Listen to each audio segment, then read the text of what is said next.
yang sudah bergabung, yuk kita hidupkan kameranya. Yuk, saya juga ingin mengabsen seperti yang tadi Bu Ayi lakukan. Eh,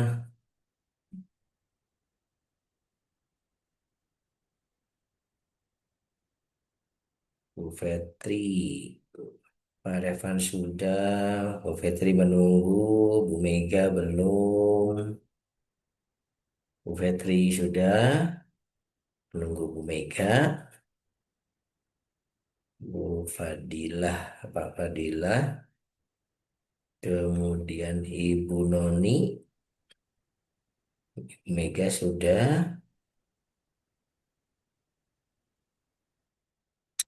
Bapak Ibu, kita bisa mulai. Jadi ini materinya pendek ya Bapak Ibu.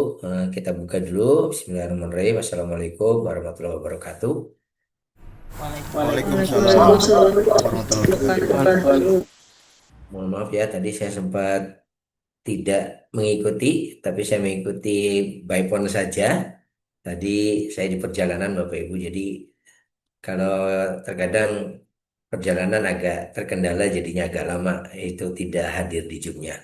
Tapi saya mengikuti Bapak Ibu sekalian. Bapak Ibu kalian, jadi materi yang nanti tentang selanjutnya ini adalah tentang eh, kalau tadi unit kompetensi kelima itu adalah melakukan audit internal, kalau unit kompetensi keenam adalah melakukan tindak lanjut dari hasil audit internal tersebut. Jadi kalau tadi di materinya Ibu Ayi itu sampai dengan Bapak Ibu target keterampilannya adalah sampai dengan Bapak Ibu bisa membuat laporan audit ya. Tadi sudah dituangkan dalam bentuk lembar kerja, Bapak Ibu sudah mengerjakannya dan kemudian itulah yang menjadi bukti keterampilan untuk unit kompetensi kelima itu sampai dengan Bapak Ibu mampu membuat laporan audit ya. Laporan auditnya apa? Ya dari studi kasus yang dibuat, kemudian Bapak Ibu menemukan dari studi kasus tersebut mencari findingnya apa, kemudian menuangkannya dalam bentuk laporan audit. Laporan auditnya sesuai dengan standar yang biasa digunakan oleh hampir semua ini ya auditor itu pasti ada yang menggunakan yaitu sistemnya adalah floor tadi. Problemnya apa atau temuannya apa, kemudian lokasinya di mana, buktinya apa, dan referensinya apa. Karena memang audit itu kan membandingkan antara apa yang sudah yang dijalankan dengan standarnya Bapak Ibu. Jadi temuan itu bisa terjadi karena tidak sesuai dengan standar.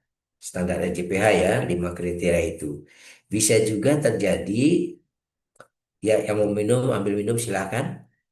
Bisa juga temuan itu terjadi karena tidak sesuai dengan perencanaan. Perencanaannya apa? Perencanaan itu ya seperti tadi, ada perencanaan yang dituangkan di manual, perencanaan yang dituangkan di dalam prosedur gitu ya, dalam perencanaan yang dituangkan dalam bentuk memo, dalam bentuk instruksi kerja, dalam bentuk peraturan perusahaan. Nah, itu kan sebetulnya kan aturan-aturan perencanaan-perencanaan. Nah, Bapak Ibu sekalian, jadi temuan itu bisa ke sana. Ya, jadi pertemuan itu bisa terhadap standar, bisa terhadap prosedur, bisa terhadap apa instruksi yang lain-lain gitu yang menjadi acuan sebuah perusahaan. Nah, setelah temuan itu dibuat, gitu ya Bu ya, setelah laporan itu dibuat, sekarang kemudian adalah bagaimana tindak lanjutnya. Jadi audit itu tidak cuma berhenti sampai dengan Bapak mencari temuan ya dengan metode tadi wawancara, observasi lapangan atau dokumen, mengecek dokumen sampai dengan Bapak Ibu mendapatkan temuan itu tidak cuma berhenti di situ. Setelah temuan ini ditemukan tuh mau diapain sih? Apa yang jadi tanggung jawab auditi ya orang yang diaudit atau pihak yang diaudit dan apa kemudian yang menjadi tanggung jawab auditor. Karena ini prinsipnya audit itu kan menemukan sesuatu untuk melakukan perbaikan, gitu ya. Makanya audit itu ditujukan salah satu cara memelihara sistem, gitu ya. Mengecek sistem itu dilaksanakan secara efektif atau tidak, berkonsisten atau tidak, berkesinambungan atau tidak, dan kemudian outputnya adalah tindakan perbaikan. Outputnya adalah continuous improvement. Seperti itu Bapak Ibu. Itu prinsipnya bahwa audit itu seperti itu. Nah, Bapak Ibu sekalian, eh, tadi sudah sampai dengan Bapak Ibu membuat laporan audit. Kemudian apa yang akan kita lakukan dengan laporan tersebut? Nah, ini nanti kita akan jelaskan. Bapak Ibu, saya sudah sampaikan materinya unit kompetensi ke-6. Silakan Bapak Ibu bisa sebagai referensi untuk baca. Dan sekarang mari kita sama-sama membahas untuk materinya biar kita jelas Bapak Ibu. Jadi di materi ini adalah evaluasi tindak lanjut hasil dari audit internal. Jadi diharapkan di materi ini Bapak Ibu, nah ini Bapak Ibu. Jadi Bapak Ibu dapat melakukan ya evaluasi tindak lanjut hasil audit internal. Kemudian Bapak Ibu diharapkan mampu mendokumentasikan hasil audit dan tindak lanjut dari perbaikan dan pencegahannya. Nah, kalau di dalam kriteria JPH kita masih bergulat di pemantauan dan evaluasi, Bapak Ibu sekalian. Jadi pemantauan dan evaluasi masih ada di poin 5.e ini. Ini elemen unit kompetensinya. Jadi diharapkan Bapak Ibu dapat melakukan evaluasinya, kemudian Bapak Ibu dapat mendokumentasikan hasil audit dan tindak lanjut dari perbaikan dan pencegahannya. Bapak Ibu sekalian, kalau tadi unit kompetensi kelima itu kita belajar di sini Bapak Ibu.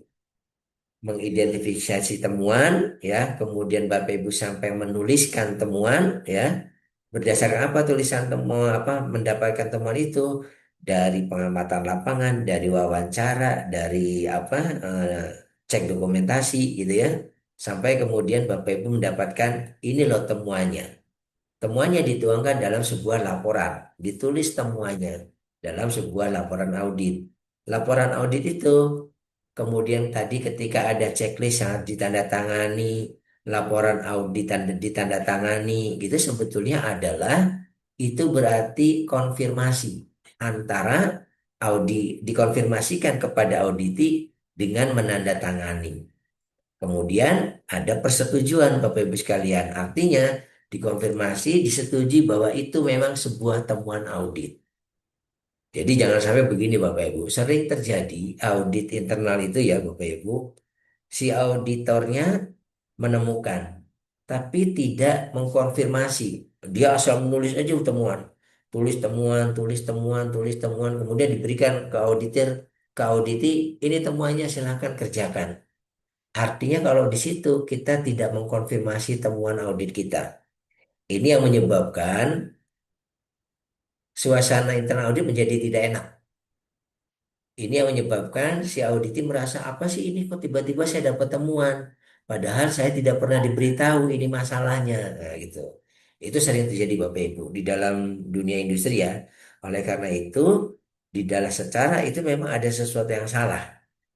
Nah, itu berarti tidak ada proses konfirmasi dan persetujuan antara auditor dengan auditi. Karena terkadang begini Bapak Ibu, ada sebuah auditor merasa ini sebuah temuan. Tapi ternyata setelah dijelaskan, Pak, memang prosesnya begini. Kita melakukan seperti ini, prosedurnya seperti ini. Itu bisa-bisa tidak menjadi temuan. Itu yang penting. Makanya setiap temuan harus dikonfirmasi. Temuan, laporan, ditandatangani kedua belah pihak antara auditor dan auditi. Nah, setelah itu, Bapak Ibu sekalian, jadi laporan audit ini kan kemudian nyampe ke auditi. Auditi pegang nih laporan auditnya. Oh, ini temuannya di pabrik, di area saya gitu kan. Apa yang harus dilakukan oleh auditi ini Bapak Ibu? Kita di unit kompetensi ke-6 ini akan membahas yang ada di dalam kotak merah ini. Jadi si auditor, si auditi akan mereview temuan auditnya, dilihat temuannya. Kemudian si auditi harus memikirkan, mengidentifikasi dan memikirkan apa penyebabnya dan dituangkan dalam bentuk yang nanti ada form yang disiapkan. Kemudian tetapkan dan tulis rencana tindakan perbaikan dan pencegahannya. Nanti kita akan belajar apa itu tindakan perbaikan, apa tindakan pencegahan. Kemudian tindakan perbaikan dan pencegahan direncanakan, kemudian diimplementasikan, dilakukan. Baru setelah dilakukan, Baru kemudian si auditi mengevaluasi lagi. Saya sudah melakukannya, sudah benar atau belum? Sesuai tidak? Dari kemudian dia mereview kembali tindakan koreksinya, sudah yakin, sudah benar dilakukan. Oke, ini berarti pada tahapan ini auditi ya sudah melakukan mereview, kemudian merencanakan tindakan perbaikan dan pencegahannya juga, kemudian melakukan rencana tindakan perbaikan dan pencegahan tersebut. Baru setelah itu peran auditor masuk lagi Bapak Ibu. Untuk apa? Melakukan verifikasi. Melakukan verifikasi tetap tindakan koreksi dan meninjau efektivitasnya. Meninjau efektivitas, menentukan status sampai dengan close atau open, berarti itu sedang melakukan proses validasi. Kita akan belajar apa itu verifikasi dan apa itu validasi, Bapak Ibu. Ini yang kebetulan, ini yang sebetulnya menjadi tanggung jawabnya auditor. Ya, jadi Bapak Ibu ketika kemudian mendapat temuan, menuliskan temuan, menyerahkan temuan laporan audit kepada auditi, Bapak Ibu tetap punya tanggung jawab bahwa saya harus melakukan verifikasi dan validasinya. Terhadap apa? Terhadap tindakan perbaikan dan pencegahan yang akan dilakukan oleh auditi. Gitu ya, Bu ya. Nah, kita belajar ya Bapak Ibu tentang apa itu tindakan perbaikan, apa itu tindakan pencegahan, apa itu verifikasi, dan apa itu validasi. Jadi tindakan perbaikan adalah tindakan yang dilakukan untuk memperbaiki ketidaksesuaian yang ditemukan. Tindakan pencegahan adalah tindakan yang dilakukan untuk menghilangkan akar penyebab ketidaksesuaian supaya apa? Supaya tidak terulang kembali temuan tersebut. Verifikasi kemudian adalah memastikan tindakan perbaikan dan pencegahan sudah dilakukan sesuai dengan rencana melalui bukti yang objektif. Kemudian validasi adalah pengujian kebenaran terhadap tindakan perbaikan dan pencegahan sehingga memastikan bahwa ketidaksesuaiannya tidak terulang kembali. Jadi itu kira-kira Bapak Ibu tindakan perbaikan dan tindakan pencegahan itu tanggung jawab siapa Bapak Ibu? Auditor atau auditi? Auditi. Auditi. Verifikasi Auditi. Auditor. auditor. Jadi di dalam materi ini kita akan belajar Bapak Ibu menjadi auditi, harus mencari tindakan perbaikan dan pencegahannya. Kemudian Bapak Ibu menjadi auditor lagi untuk melakukan verifikasi dan validasi. Untuk memahaminya begini Pak, saya punya cerita. Bapak Ibu punya rumah, Bapak Ibu punya anak. Anaknya sudah besar, kuliah lah gitu ya, sudah kuliah. Bapak Ibu menyediakan kamar buat anak tersebut. Namanya Amir gitu ya Pak. Amir diberikan kamar. Kamarnya bagus buat belajar, buat tidur, diberi AC gitu ya Pak ya. Nah pada satu hari Bapak ingin mengecek kamar Amir. Amir kan punya tanggung jawab tuh mengelola kamarnya gitu ya Pak ya. Bapak mengecek tuh kamarnya Amir. Pada saat Bapak masuk, dicek, Mir, Bapak mau ngecek kamar. Oh iya Pak silahkan. Nah, Bapak melakukan audit tuh. Kemudian Bapak melihat AC-nya itu posisinya pada posisi off. Tapi di bawah AC itu ada genangan air, Pak. Loh, kok ada genangan air gitu ya. Kemudian Bapak bilang sama Amir, Mir, ini ada genangan air loh, posisinya di bawah AC. Nah, kira-kira dari situ, Pak, kalau bayangkan proses audit, yang jadi auditornya siapa, Pak? Orang tua. Yang jadi auditinya, Amir. Amir. Sebagai penanggung jawab kamar gitu ya, Pak ya. Temuannya apa, Pak? Terdapat genangan di bawah AC. Betul. Ditemukan genangan posisinya genangan air posisinya di bawah AC. Itu artinya temuannya. Nah, kira-kira Bapak Ibu apa Amir bilang, "Oh ya Pak, itu memang ada ketidaksesuaian." Sepakat tuh jadi temuan. Kira-kira apa yang harus dilakukan Amir, Pak? Kalau mendapatkan informasi, Mir itu ada air menggenang posisinya di bawah AC di kamarmu. Apa yang harus dilakukan Amir, Pak? Mengelap genangan air. Dibersihkan, dilap. Genangan air, membersihkan, mengelapnya. Ada lagi? Melaporkan, Pak. Melaporkan gimana Pak? Melaporkan.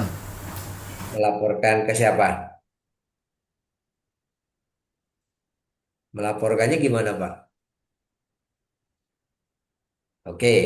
Nah, ketika Amir mengatakan, Mir, ini ada temuan genangan air di kamarmu. Amir bilang, ya Bu, Pak, nanti saya akan bersihkan. Nah, sebetulnya Amir sedang melakukan tindakan perbaikan. Tindakan yang dilakukan untuk menghilangkan ketidaksesuaian itu, gitu loh. Untuk memperbaiki ketidaksesuaian. Genangan air, ya dibersihkan, udah selesai gitu kan. Nah, sekarang kira-kira tindakan pencegahannya apa, Bu? Pak, yang harus dilakukan Amir? Karena kan kita kan tidak menginginkan nanti setelah dibersihkan berapa jam kemudian muncul lagi genangan, gitu ya.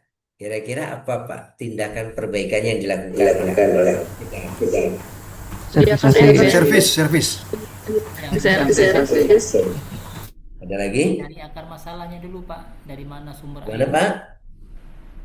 Mencari akar masalahnya dulu Pak, dari mana sumber Oke, airnya. Apakah dari air dari bawah ataupun ada bocor AC Pak, seperti itu. oke, Kalau betul. sudah dapat baru kita tindak lanjut selanjutnya Pak, baru tindakan pencegahannya Pak. Ya. Jadi ketika Amir tadi menjelaskan misalnya AC-nya diperbaiki. Sebetulnya pada saat itu Amir sudah berpikir bahwa dia sudah berpikir akar penyebabnya. Amir berasumsi bahwa ini karena AC-nya bocor. Ya Pak ya? Berarti Amir melakukan rencana tindakan pencegahannya itu adalah memperbaiki AC.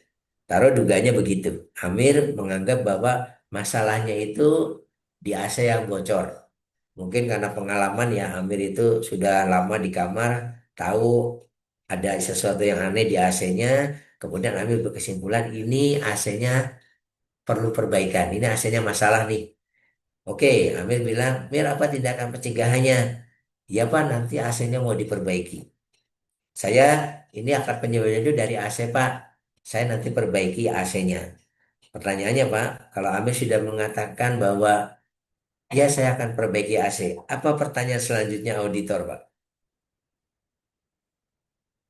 Verifikasi. Kapan? Kapan dan Dan dari siapa? mana?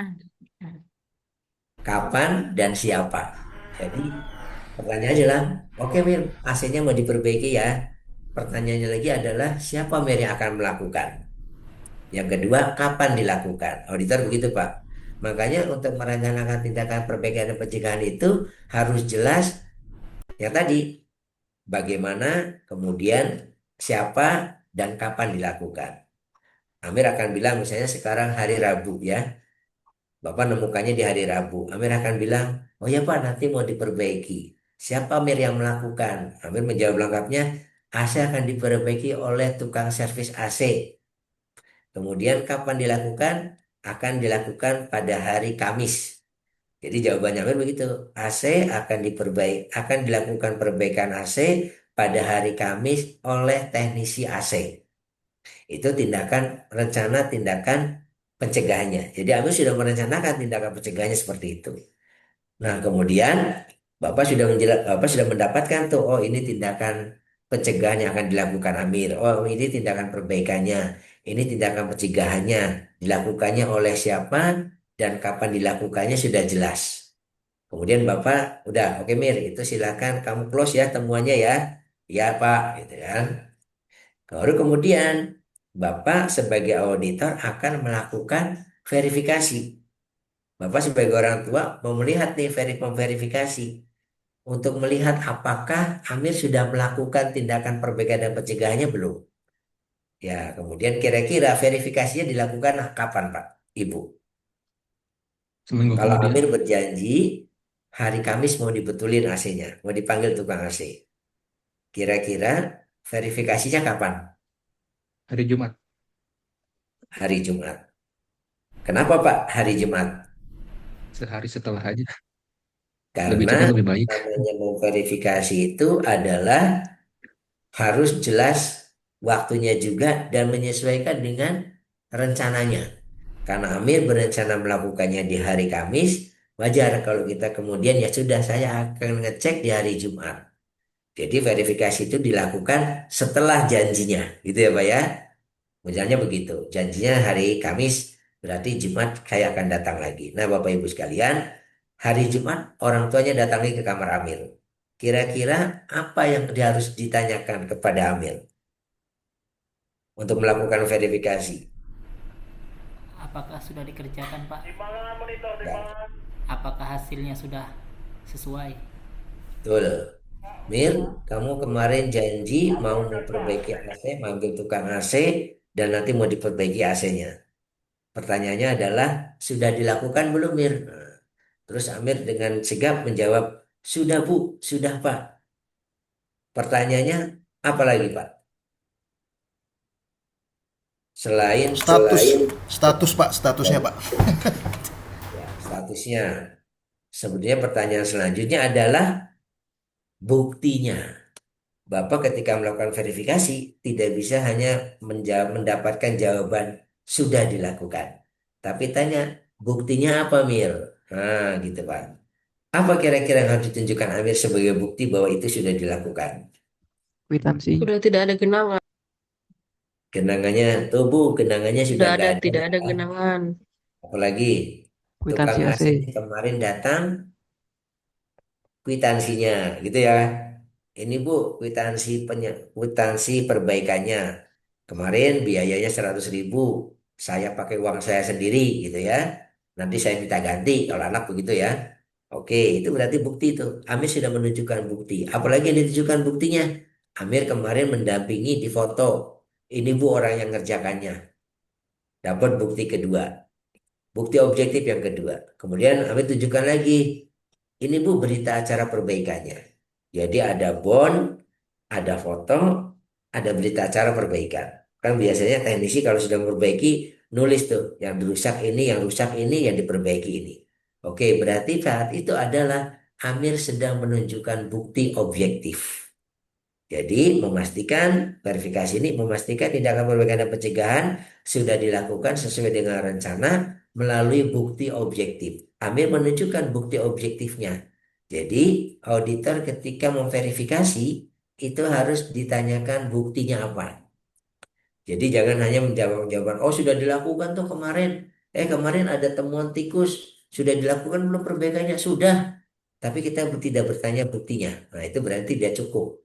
Kita auditor harus bertanya bukti objektifnya. Nah, kemudian validasi.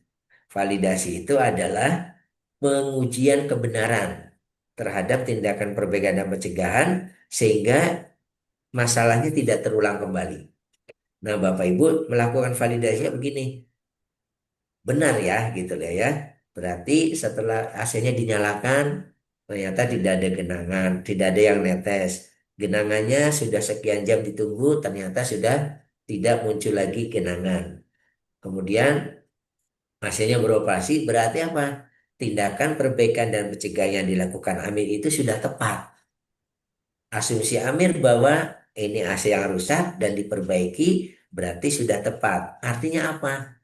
Amir melakukan tindakan perbaikan pencegahannya itu sudah valid. Jadi kalau di dalam bahasa audit, valid itu keputusannya sudah close, selesai. Tapi berbeda jika kondisinya begini, Bapak Ibu.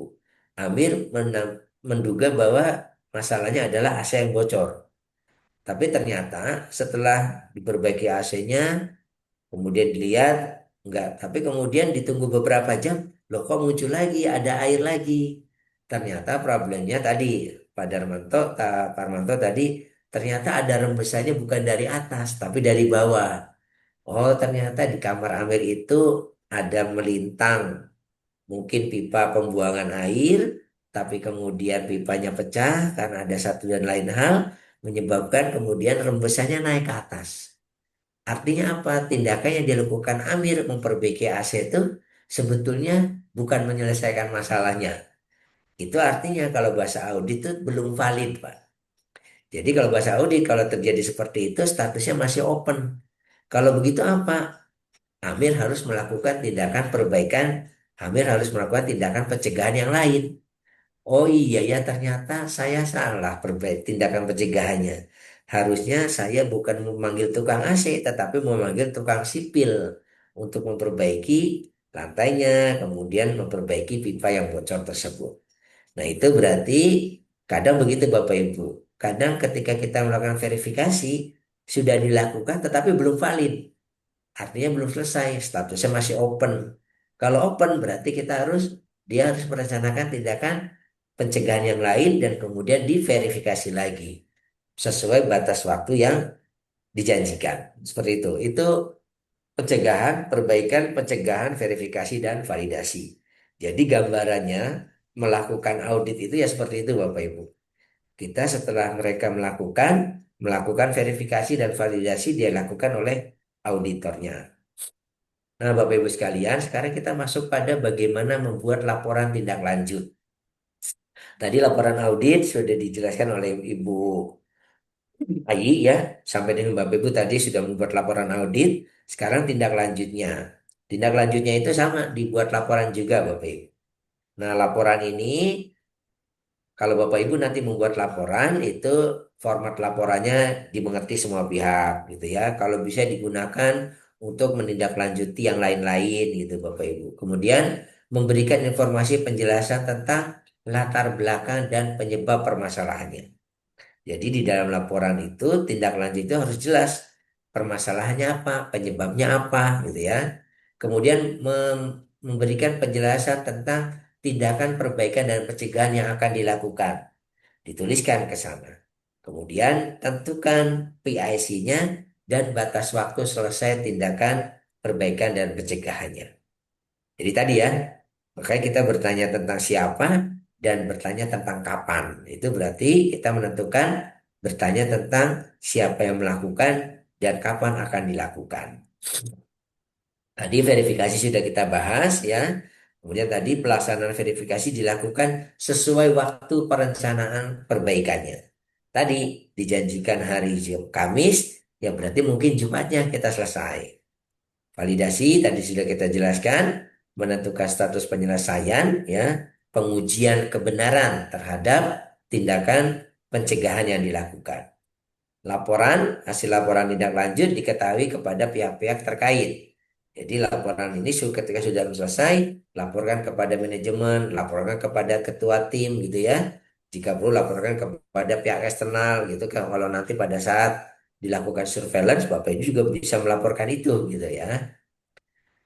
Kemudian di sini laporan tidak akan memberikan kesimpulan umum Bapak Ibu. Saran perbaikannya apa, pencegahannya apa. Tren analisisnya boleh dianalisa. Kemudian tindakan perbaikan yang efektif dapat dijadikan sebagai standar baru dalam bentuk prosedur, form yang baru atau merevisi yang sudah ada.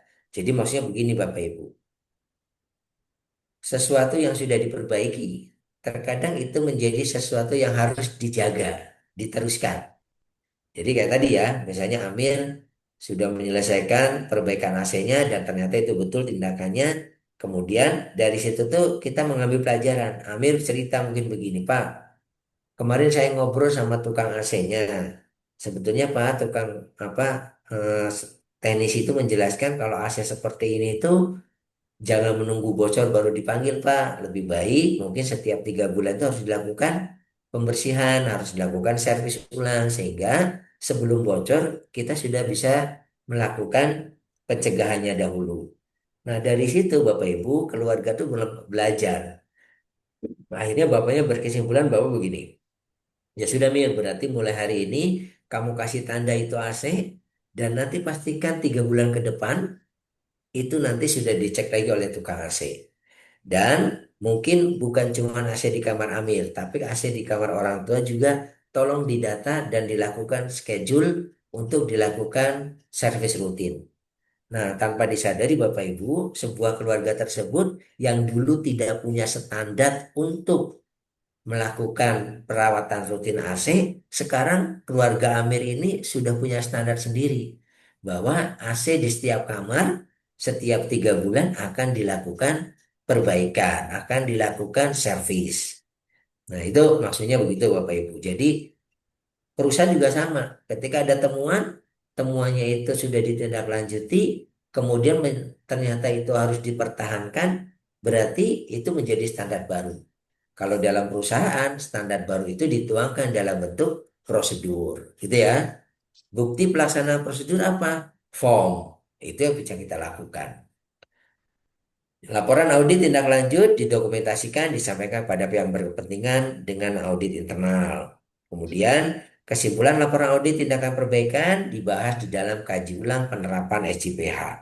Nah, jadi sebetulnya salah satu pendukung di dalam kaji ulang manajemen itu, Bapak Ibu sekalian, yang dibahas adalah hasil temuan audit internal yang kita lakukan.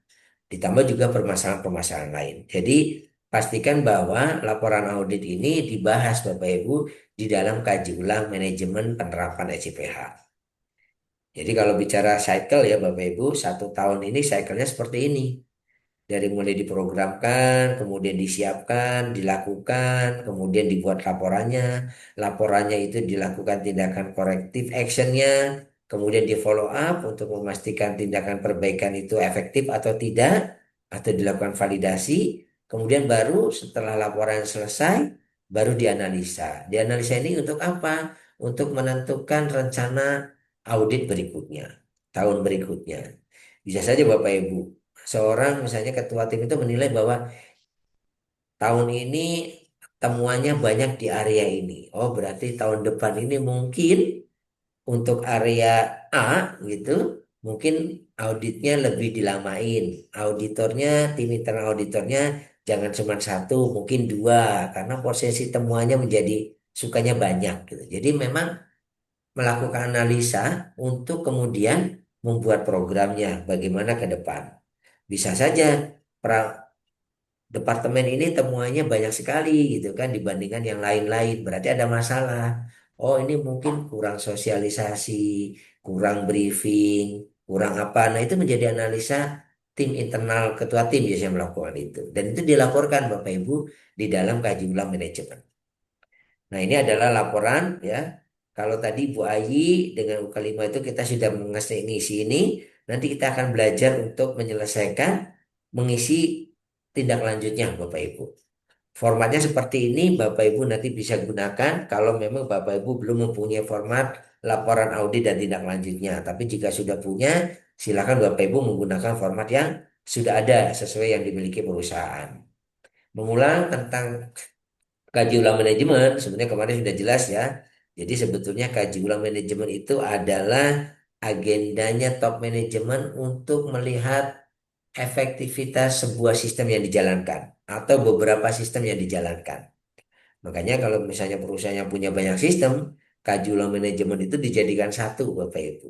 Tinggal nanti si penanggung jawab sistem itulah yang kemudian mempresentasikan, memberikan laporan apa yang sudah dilakukan, memberikan usulan-usulan apa yang akan dilakukan, atau termasuk juga menjelaskan kendala-kendalanya.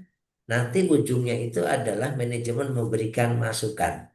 Manajemen memberikan keputusan untuk apa? Untuk perencanaan tindakan tahun depannya mau seperti apa. Ya kan? Kalau dulu misalnya kita punya banyak sistem, kalau misalnya penanggung jawabnya tentang ISO 9001, ya berarti MR-nya presentasi. Jelaskan apa.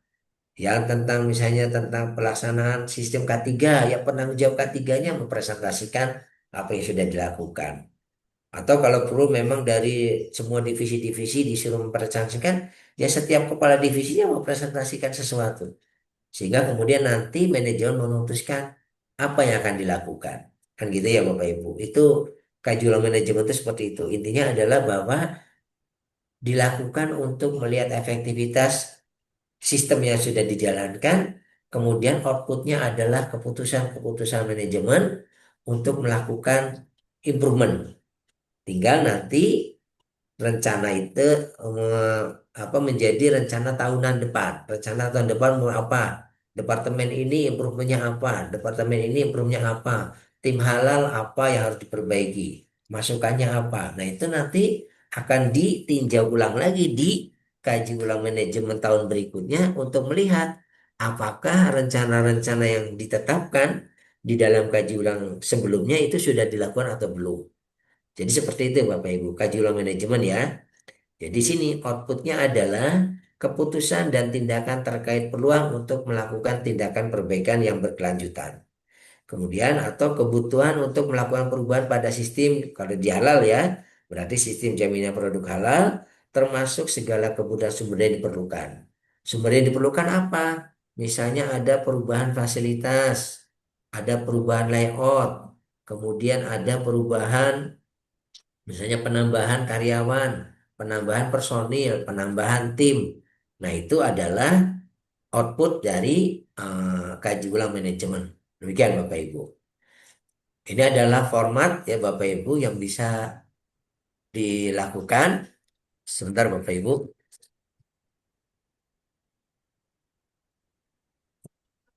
Sehat. Ya, makasih. Baik Bapak Ibu, maaf ya tadi ada tamu sebentar. Nah, Bapak Ibu sekalian, ini adalah eh, sebetulnya materi unit kompetensi ke-6, yaitu tindak lanjut hasil audit adalah seperti yang tadi sudah kita bahas. Bapak Ibu sekalian, mungkin dari yang sudah kita sampaikan, ada pertanyaan, dipersilakan Bapak Ibu. Ada pertanyaan nggak nih? Oh, Pak Wahyu, silakan Pak Wahyu. Oh, Pak Wahyu, Pak Fauzan, silakan Pak. Ada Oke, pertanyaan? Assalamualaikum warahmatullahi wabarakatuh. Waalaikumsalam warahmatullahi wabarakatuh.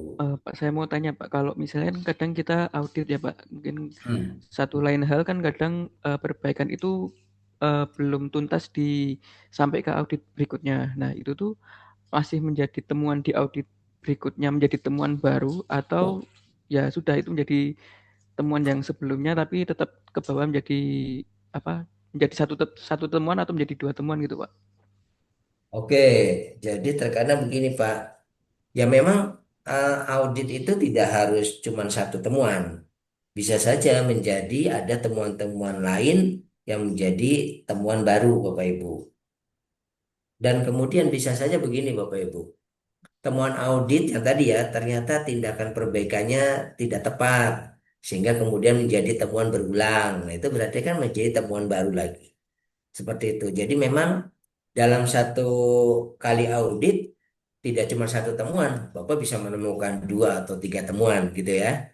Kalau tadi diberikan contoh di studi kasus, itu kan contoh ada satu temuan di dalam satu studi kasus tersebut. Tapi bisa saja di satu departemen Bapak menemukan temuan terkait ini, nanti menemukan lagi terkait yang lain, nah itu bisa Pak. Dan temuan ketika kemudian tindak lanjutnya itu hasilnya tidak istilahnya ketika temuan tersebut kemudian tindak lanjutnya itu tidak selesai gitu ya atau ternyata tindakan perbaikan dan pencegahannya itu tidak valid maka itu kan berarti belum selesai statusnya itu berarti si auditi harus mencari akar penyebab yang lebih tepat lagi kemudian Bapak Ibu melakukan verifikasi kembali seperti itu Bapak. Oke Pak, terima kasih Pak. Oke, silakan ada yang lain? Enggak, Bapak Ibu? Saya Pak Osep. Assalamualaikum Pak Osep. Waalaikumsalam warahmatullahi wabarakatuh. Saya mau tanya terkait apa namanya tindakan perbaikan dan tindakan pencegahan ini. Kalau Hmm. di SJPH itu ada standarisasi batas penyelesaiannya nggak Pak? Misal kalau yang apa di kita itu kan di CPOB dan lain sebagainya itu kan biasanya kita bikin standarisasi gitu Pak. Selama temuannya major itu tuh maksimal penyelesaian di 3 bulan. Nah, kalau di SCBH ini apakah ada standarisasi atau tidak? Ya, Seperti itu, Pak. Bapak. Terima kasih, Pak. Jadi, kalau di halal, kebetulannya tidak ada temuan yang sifatnya dikategorikan menjadi temuan yang sifatnya observasi atau apa major atau minor itu tidak ada, Pak. Jadi, kalau di audit halal itu hanya sebuah temuan terhadap ketidaksesuaian itu berdasarkan klausulnya atau berdasarkan prosedur-prosedur terkait dengan halal. Jadi kita tidak mengkategorikan. Nah, mengenai mengkategorikan apakah itu minor, major, atau observasi atau kritikal itu tidak ada. Jadi sebuah temuan ya berarti tidak sesuai dengan standar. Mengenai batas waktu penyelesaian, apakah itu diselesaikan 1 bulan, 3 bulan itu sebetulnya batas menentukan batas waktu penyelesaian itu apa lebih pada sifat temuannya seperti apa, Pak Fauzan, gitu ya. Kalau ternyata temuannya terkait dengan apa temuannya misalnya terkait perubahan SOP, ya mungkin 2-3 hari selesai. Kalau ternyata temuannya terkait dengan misalkan harus ada barang atau alat yang harus dibeli untuk dilengkapi, mungkin karena proses pembelian alat itu butuh approval manajemen dan lain-lain, mungkin waktunya menjadi lebih panjang. Yang penting adalah reasonable saja gitu loh Pak, yang jelas gitu loh. Misalnya ada temuannya terkait ini merubah SOP, tapi si auditnya minta ini perlu waktu 2 minggu, Pak. Ya, si audit itu kan namanya audit internal ya, Pak. Ya kan kita mengetahui kondisi perusahaan seperti apa.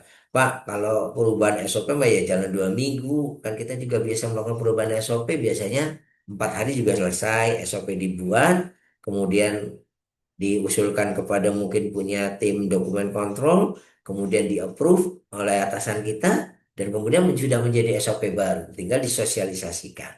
Saya pikir seperti itu sih Pak. Jadi mengenai waktu sebenarnya tergantung sifat temuannya kalau menurut saya. Seperti itu Pak. Baik Pak, terima kasih Pak atas jawabannya. Silakan. Ada yang lain? Ya, Ada yang lain? ya Pak Yosep, mohon Oh izin. silakan. Kak, Oh silakan. ya. Kalau untuk tindakan perbaikan menyangkut itu tadi Pak, kalau ada bahan yang belum terverifikasi sama sertifikat halal, Oke, saya ke tadi ya. Saya ke tadi ya.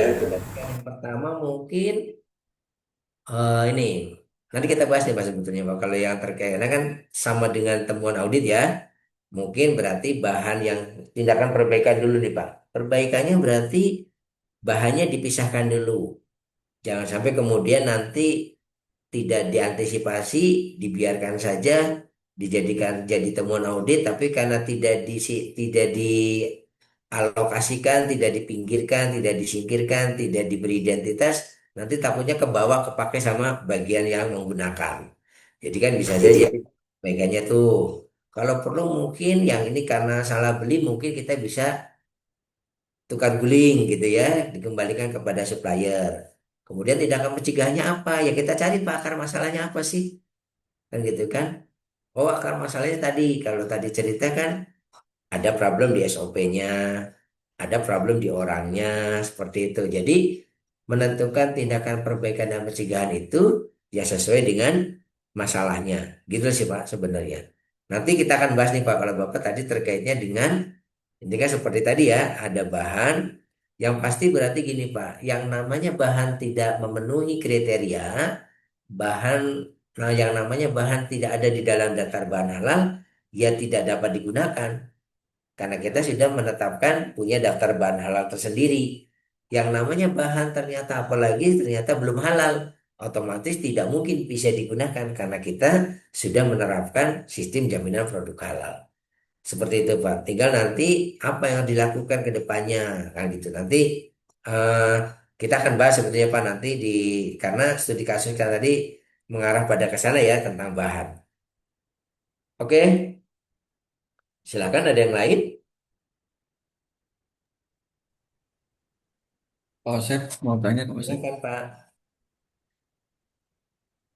Pak Umar Pak. Pak Umar, silakan Pak Umar. Ini mau tanya gini Pak Ustaz. Untuk evaluasi audit ini kan, misalkan kita menemukan ada temuan ini Pak. Oke. Terus kita melakukan perbaikan, kita rapat manajemen. Nah, ternyata dari top manajemen ini belum belum apa ya ibaratnya ya. Belum ACC Maksimal. lah, belum ACC misalkan kita memerlukan rak atau apalah gitu kan. Hmm. Ternyata dari sekian lama waktu itu belum belum juga direalisasikan gitu loh Pak. Nah, Hmm. nanti kan laporan audit ini kan nanti kita setorkan ke BPJPH kan Pak ya, setahun sekali itu. Ya. Nah, ketika nanti ada temuan ini dan belum diperbaiki oleh manajemen gitu kan oleh perusahaan, nanti apa tindakan dari BPJPH itu Pak, audit eksternalnya itu Pak? Apa nanti ada tindakan seperti apa gitu? Kadang kan di perusahaan nggak mudah juga gitu Pak kalau untuk mengajukan apa-apa gitu kan, perlu ACC proof-nya juga nggak Ya. gampang gitu. Nah, Ya, gimana itu betul Pak? Pak. Terima kasih Pak. Ya. Terkadang ya seperti itu karena urusan duit ya Pak ya. Betul Misalnya Pak, betul Pak. tindakan perbaikannya, tindakan pencegahannya harus membeli alat baru gitu ya. Tapi ternyata Betul, apa mau beli alat baru harganya mahal, anggarannya budgetnya belum masuk gitu kan. Nah, betul. sebenarnya Pak, apa sebetulnya ketika kemudian kita menemukan hal seperti itu, yang pertama Pak, memang oleh karena itu gini ya, sistem itu kan nomor satu itu pasti komitmen dan tanggung jawab tuh Pak. Semua sistem, ya baik ISO 9001, semua sistem pasti nomor satu itu komitmen manajemen Pak. Karena memang semua sistem itu munculnya itu dari manajemen, top manajemen menginginkan itu. Kita nih pelaksana, karyawan melaksanakan itu. Nah, ketika kemudian makanya kalau ada temuan-temuan seperti itu memang menyangkut hal-hal yang terkait dengan budget atau apa mungkin sebetulnya begini, tinggal mungkin kita bisa jelaskan gitu ya Bu ya, mungkin rencana jangka pendeknya apa.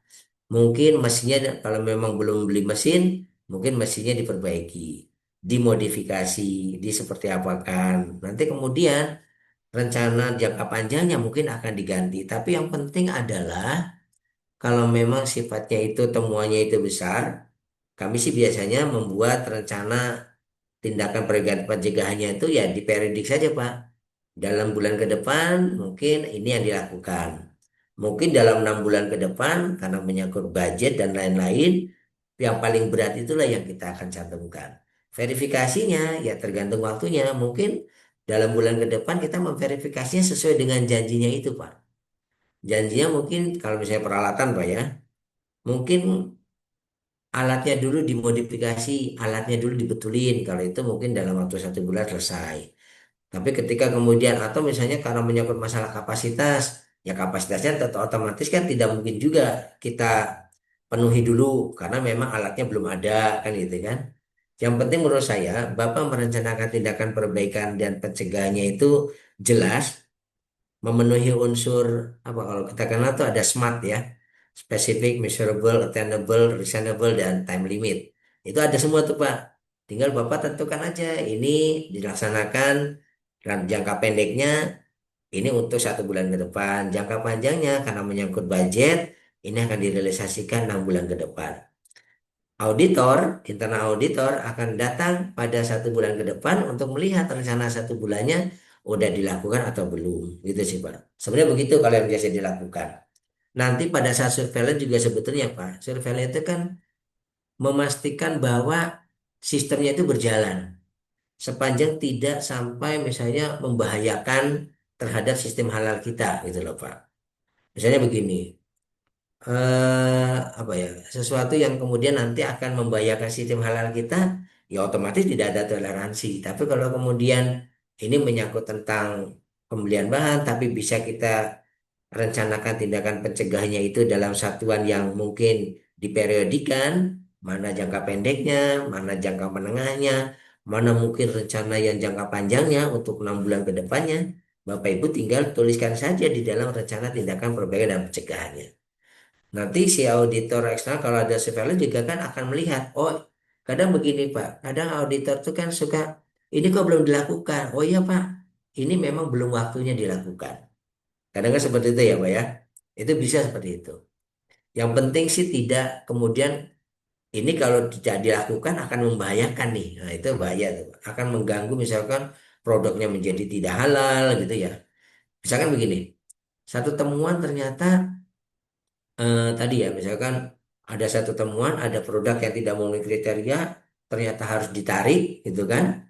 Kemudian tapi sampai dengan surveillance produknya belum ditarik. Otomatis kan ini membahayakan tuh Pak. Otomatis kan sesuatu yang memang harus ditarik, harus diganti, harus diamankan gitu, itu memang harus dilakukan. Seperti itu sih Pak. Jadi yang penting menurut saya di rencana tindakan perbaikan dan pencegahannya itu kalau memang dibuat misalkan jangka pendek, jangka menengah, jangka panjang, ya tulis saja itu. Nanti verifikasi juga akan menyesuaikan dengan waktu rencana tindakan perbaikan dan pencegahannya. Begitu sih Pak. Oke, siap. Makasih, Pak Osep. Ya, sama-sama. Wah, sudah. Yuk kita masuk ke soal saja, Bapak Ibu. Yuk kita berlatih untuk menyelesaikan ininya Bapak Ibu. Nah, Bapak Ibu sekalian, tadi saya sudah menyalin apa yang tadi sudah dibahas bersama-sama dengan Ibu Aji ya, Bapak Ibu. Nah, sekarang kita berarti mengisi ini, Bapak Ibu. Kira-kira akar penyebabnya apa nih, Bu, yang bisa kita tulis di sini? Dari cerita studi kasus tadi, Adanya temuan bahan baku. temuannya sudah bahan baku. Kira-kira akar penyebabnya apa, Pak? Tidak Tidak tersedia ada alternatif source. informasi dari bagian kepala bagian pembelian, Pak. Ini ya, Ya, berarti berarti kan kan kita ingat kita ingat tadi. Tidak adanya prosedur, Pak. ya, Ya, di sini kan kita pertama problemnya kan ini ya, Sudah. Iya, belum ada SOP Pak merek SOP skin mengalami pembelian. kekosongan, gitu ya Pak ya. Kemudian bagian pembelian sebetulnya di sini masalahnya adalah prosedur, tidak ada di dalam prosedurnya tidak ada prosedur untuk melaporkan jika melaporkan jika Perubahan gitu ya, ya Pak Pak. ya. Pak ya. Pembelian perubahan bahan.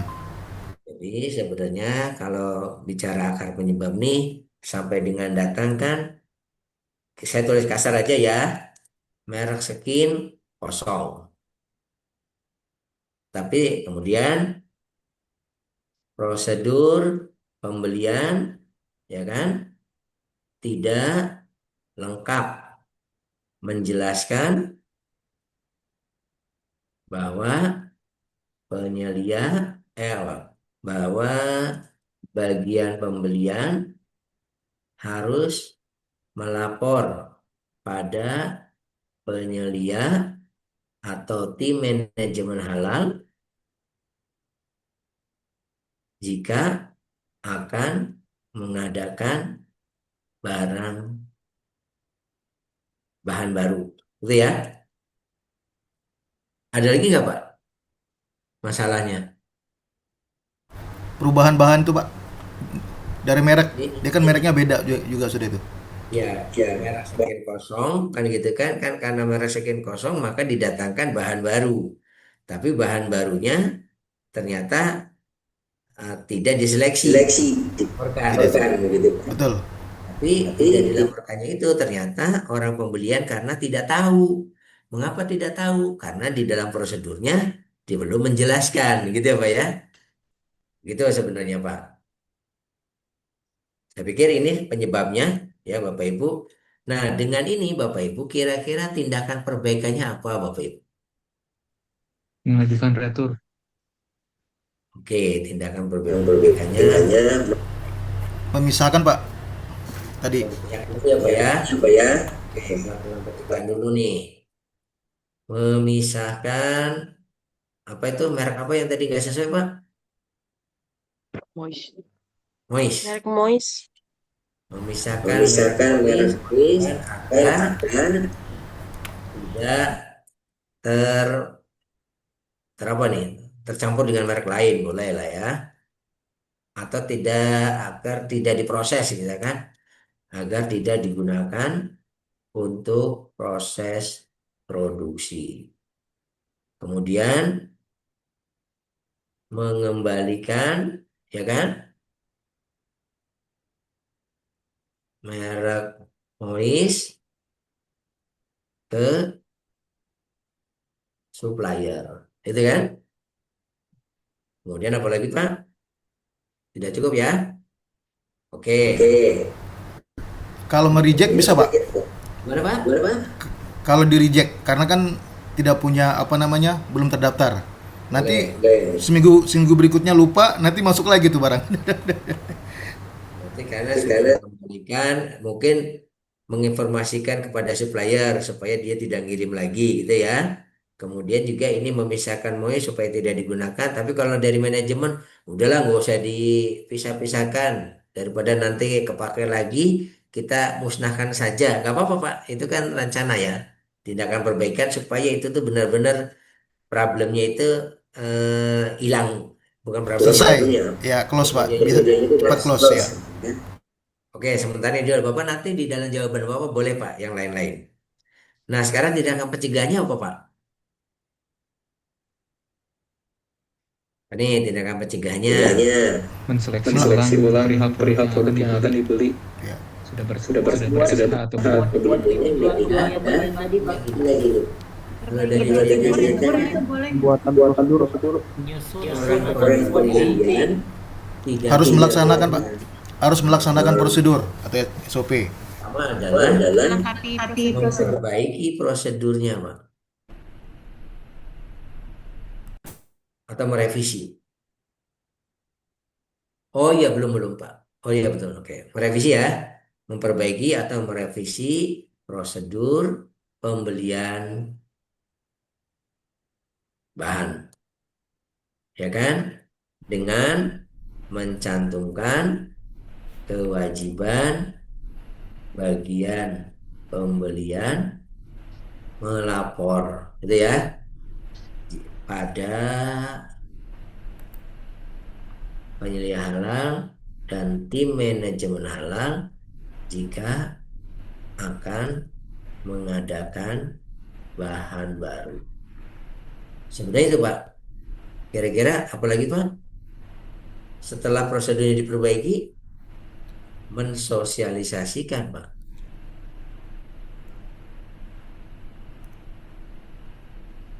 Prosedur baru ya.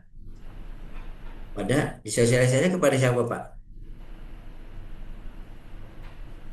Pada seluruh karyawan. pada Bagian Auditi, Pak. Kepada Bagian pembelian, ya.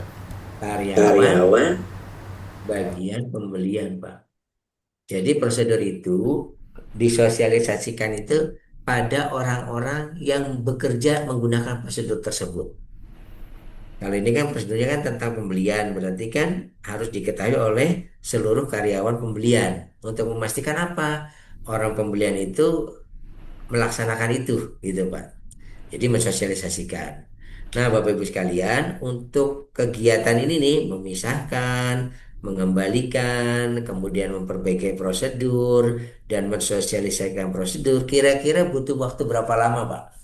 Ini yang menjadi harus deal itu loh, Pak, antara auditor auditi.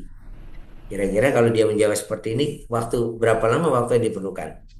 Ini 2 minggu, Pak. 2 minggu? 2 minggu reasonable ya, masuk akal ya. Oke, kita tetapkan ternyata si auditinya, ya Pak akan saya perbaiki 2 minggu karena saya harus pertama mengembalikan barang, kemudian juga saya harus membuat prosedur baru, tanda tangan prosedur sampai dengan saya mensosialisasikan. Jadi saya tulis tanggal berapa nih Pak?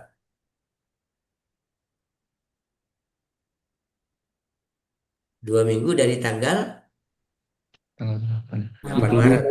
Pak, tanggal 26. Tambah 14, 22 ya. Iya, 22. 22 Maret 2026. 25 Pak. 25 ya? Kejadian 2025 ya Pak ya? Iya Pak. Oh iya 2025. Oke Bapak Ibu, nah kita sudah membuat tindakan perbaikan, tindakan pencegahan dan rencana penyelesaiannya. Nah sekarang verifikasi Pak. Verifikasi diisi tanggal berapa nih Pak? Mungkin Tanggal sehari 22. setelahnya aja. Tanggal 22 janjinya selesai Ibu. Oh, berarti 23. 23 ya.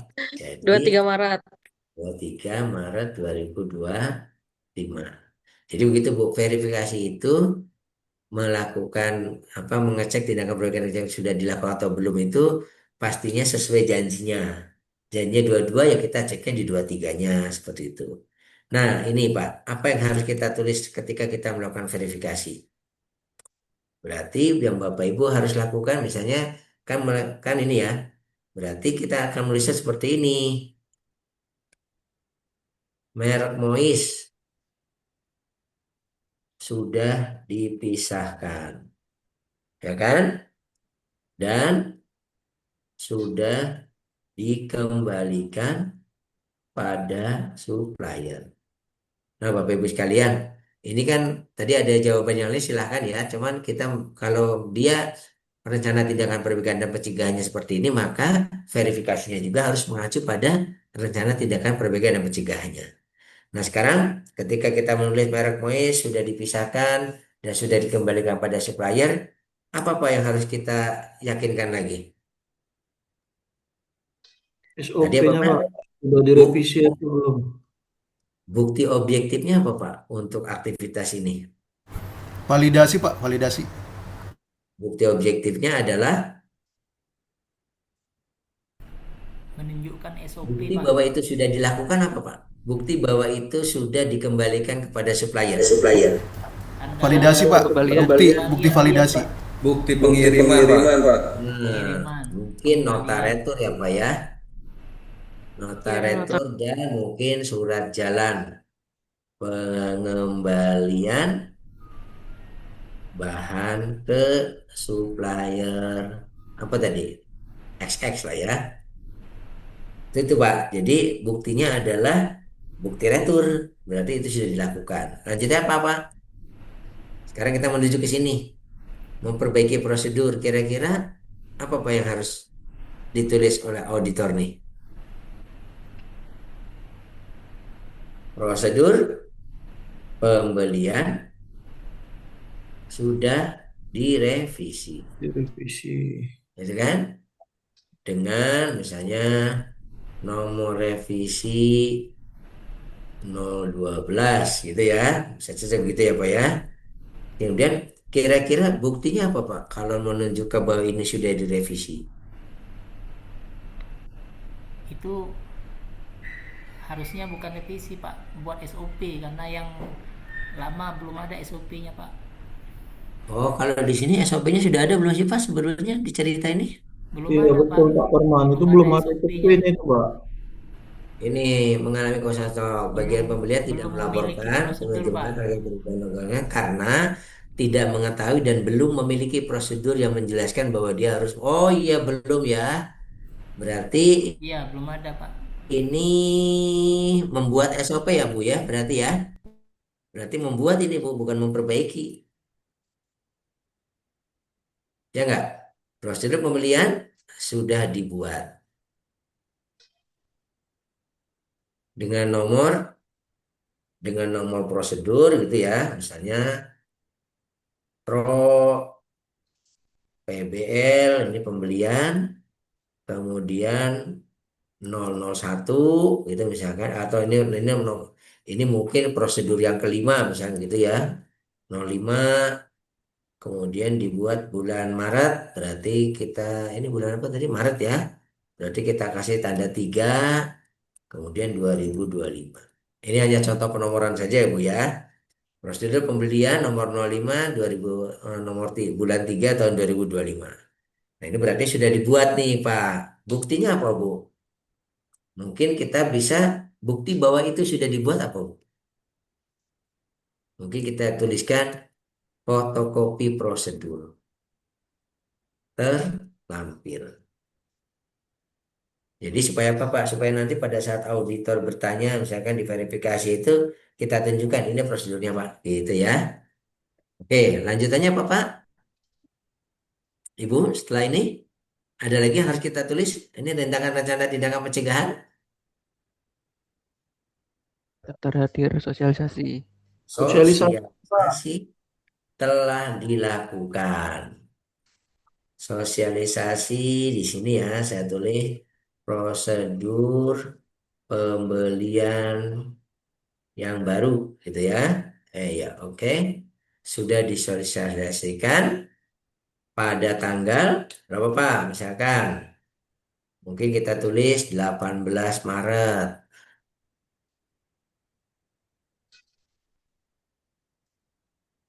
Gitu kan, Pak? Kalau begini apa, Pak? Buktinya apa, Pak? Bahwa sosialisasi itu dilakukan. Dokumentasi. Ya, dokumentasi terlampir. Ya. Atau dokumentasi dan daftar hadir lah. Itu ya, Pak.